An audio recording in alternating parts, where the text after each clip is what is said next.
Adieu l'aéroport de Notre-Dame-des-Landes. C'était une décision attendue et le Premier ministre Édouard Philippe a mis fin au suspense ce mardi à l'issue du Conseil des ministres. Le projet de Notre-Dame-des-Landes sera donc abandonné. Cette décision est logique au regard de l'impasse dans laquelle se trouve ce dossier. 50 années d'hésitation n'ont jamais fait une évidence. Cette décision est sans ambiguïté. Les terres retrouveront leur vocation agricole. Contrairement à ce que propose le rapport, elles ne seront pas conservées pour réaliser ultérieurement le projet.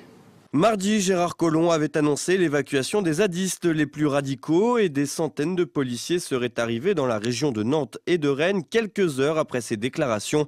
Toujours plus prompt à faire évacuer les zadistes que les clandestins, le gouvernement s'attelle à la tâche et espère venir à bout des défenseurs avant le printemps prochain. Le ministre de l'Intérieur se donne donc 2 mois pour faire le ménage, 2 mois pour évacuer de gré ou de force la totalité des occupants illégaux avec comme objectif principal éviter un drame comme ce fut le cas en 2014 à Sivins dans le Tarn avec la mort de Rémi Fraisse. C'est notamment sur ce point que le gouvernement est attendu au tournant par le reste de la classe politique. Jean-Luc Mélenchon en première ligne. Mardi, devant l'Assemblée nationale, l'insoumis en chef a lancé un cri d'alerte face à l'éventualité de violence. Et si les critiques pleuvent à l'égard de l'exécutif sur le dossier, ce dernier aura au moins eu le mérite de prendre une décision. En effet, cela fait maintenant 40 ans que les gouvernements successifs, de droite comme de gauche, ont évité soigneusement de prendre une décision.